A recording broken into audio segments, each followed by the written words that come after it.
Well, I guess you can call this the B show because my producers are off this week to do a convention. They will be at the Cinema Wasteland Convention in Strongsville, Ohio this weekend at the Best Western Hotel. They will be hosting J.R. Bookwalter's movie, The Dead Next Door, among other things. Trying to think who else is there. I think you got a bunch of people from Pulp Fiction, some zombies from Dawn of the Dead, this new guy who plays Pinhead, whatever, plus films and whatever else they're doing up there.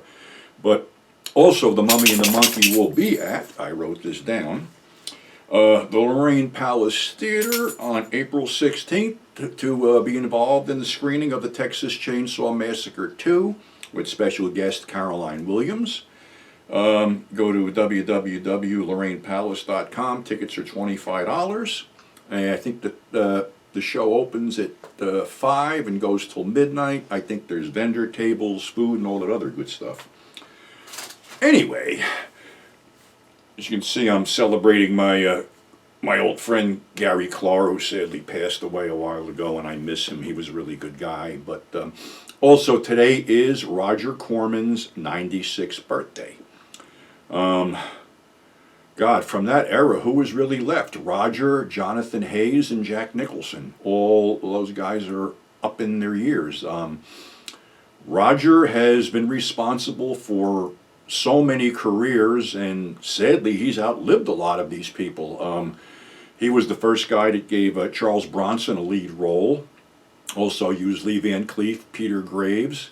Gave Jack Nicholson his start. Also Jonathan DeMay, Joe Dante, Sid Haig, Jack, tons of others. I mean, you know, it's amazing how many careers were launched through Roger Corman, and we wish him well and we wish him a happy birthday. But let's check some new stuff that just came out here. This is the new Mr. Majestic Blu-ray put out by Kino Lorber, which has, as you can see, the DVD condom, as I call it, the useless slipcover. Transfer is really great, and a good friend of mine, Paul Talbert, who did these two books, Bronson's Loose and Bronson's Loose Again, did the audio commentary on it, which is well worth a listen. Plus the transfer is great.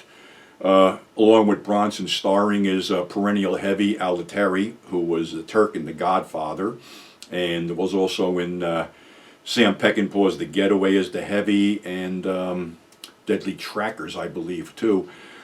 Great character actor. Unfortunately, he got himself wrapped up in drugs and alcohol and passed away at age 47. Linda Crystal is also a co-star in the film, as she went on to TV's The Big Valley.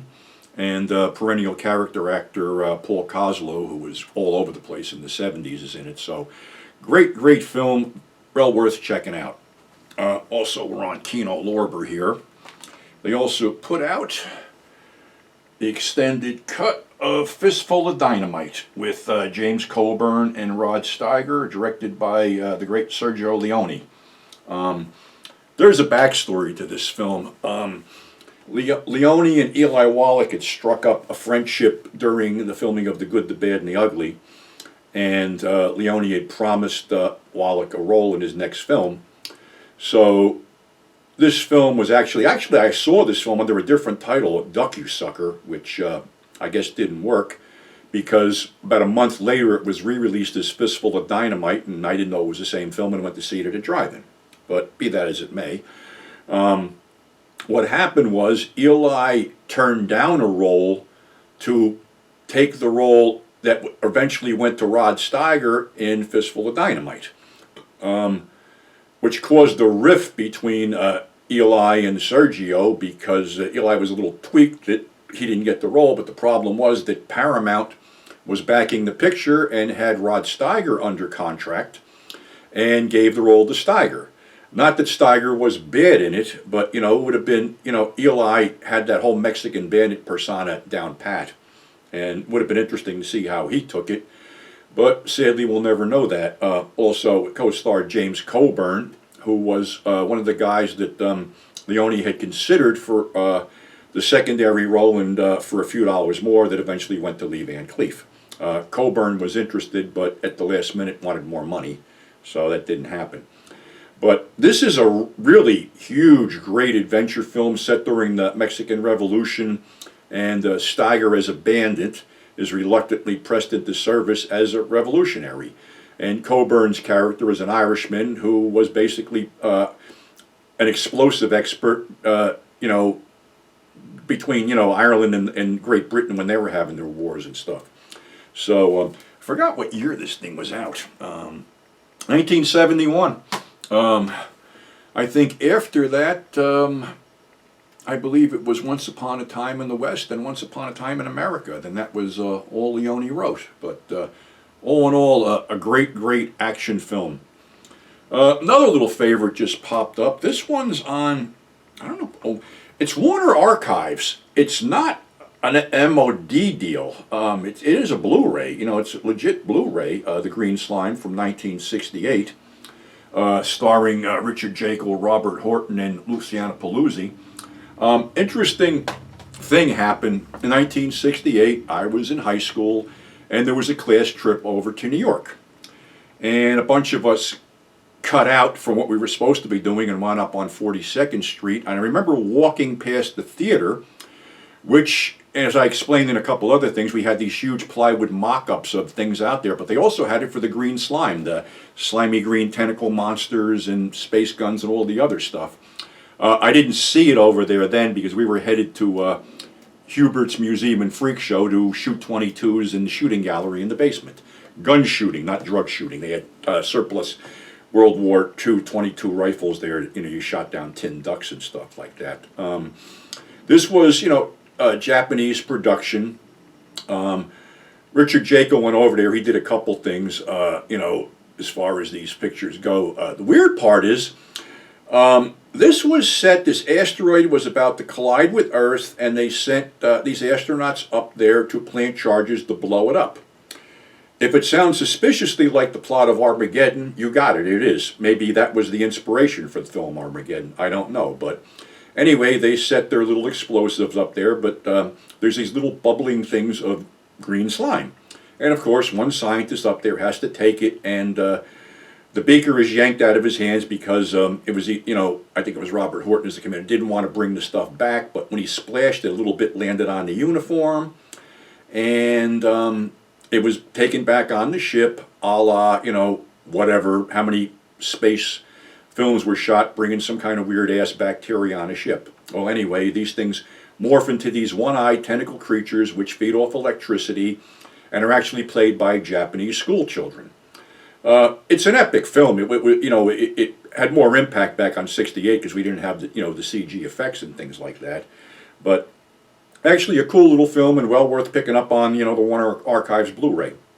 Richard Jekyll was a very busy character actor, and sadly never really got his due. It seems like the brass ring eluded him, and I had already, done a segment of Grindhouse Purgatory about Richard. It's just, sad the way it ended up. He had melanoma from, they believe it was getting a sunburn over in the Philippines, and it went into his bones. And, basically, I think he passed away at age 71, which is a shame because he was such a gifted and great actor, and nobody had a bad thing to say about him. He just was that cool. Yeah. And another guy I missed terribly on screen. But, okay. Bringing it around, Death Game was just released by our friends at Grindhouse Releasing with the little meat cleaver keychain in there. Great 4K restoration from the original camera negative here. Claustrophobic little film, pretty much has, it's a three-person act. It's Sandra Locke, Colleen Camp, and Seymour Kessel. These two girls wind up over at Seymour Kessel's residence on some kind of pretext to get in, and then there's, everybody wants a three-way. Well, guess what? This three-way turns out horribly wrong. And as someone who was involved in a three-way once in my life that basically had to have a hazmat team come in and clean out the hotel room, I can sympathize. But, great transfer, very creepy movie, and I don't even know if it's still available because it was a limited run, so I would go to Grindhouse releasing.com and see if you can pick yourself up a copy. Another thing here, I don't know if this is even available, I just remembered it. This was pretty much the last thing my buddy Jack Ketchum wrote, I Am Not Sam, co-written with his buddy Lucky McKee.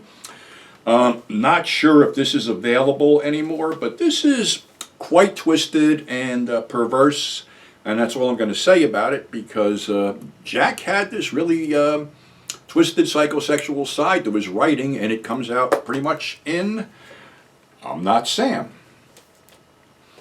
Also, a friend of mine tipped me off to this. Bert Gordon is selling his autobiography online for $25, signed and shipped, which is well worth it, because Bert talks about every movie he ever made. He was king of the rear projection monsters, and actually is still around today.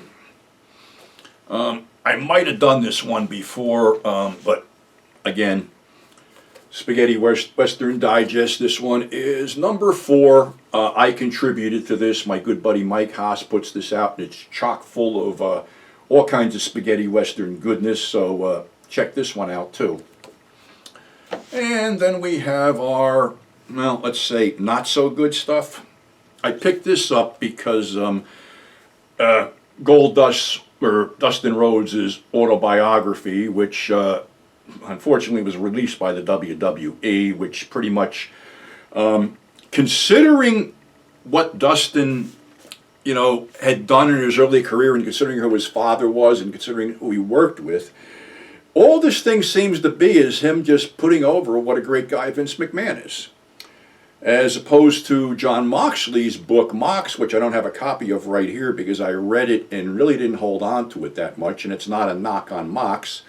It's just that where Dustin is putting over how wonderful McMahon is, Mox is putting over what a dirtbag McMahon is.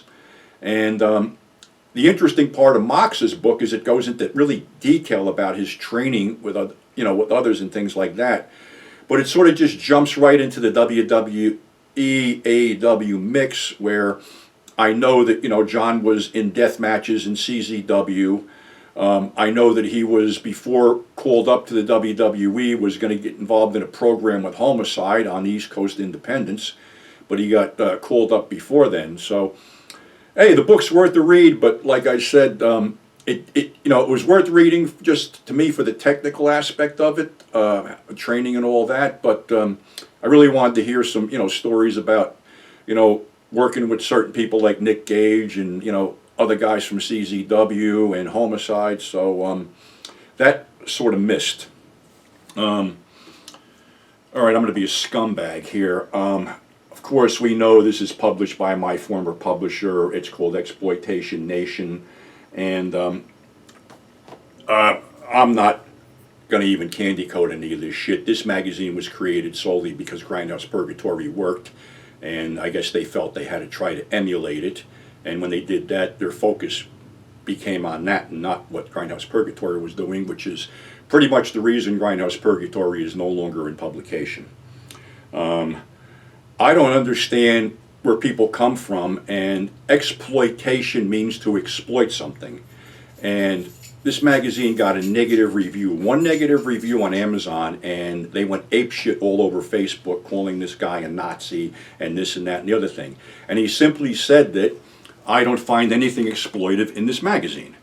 And actually, there isn't nothing exploitive in this magazine. It's pretty much pablum, where, I come off with a harder edge of certain things. They approach this junk, for lack of better words, from a cerebral level, which really doesn't work.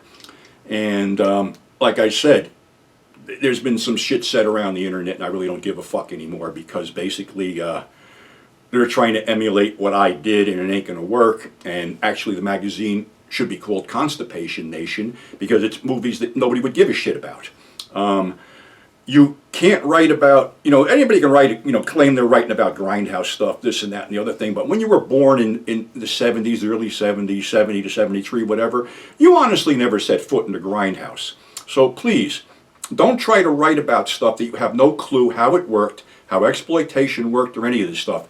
Because, you know, if you never set foot in the grindhouse and you never set foot on 42nd Street, you honestly don't know how things worked back then and how, you know, different things were then than they are now. Which would bring me to this book, The Princess of 42nd Street, which I might have said something about before, but if you're interested in anything about 42nd Street, you ain't going to learn shit reading this, because she was Marty Hodas's daughter, and enough stuff's been written about him that you're not going to learn anything new other than this chick was sent to a fat farm and supposedly abused and exposed to all this horrible shit, this and that and the other thing. It's just a whiny deposition.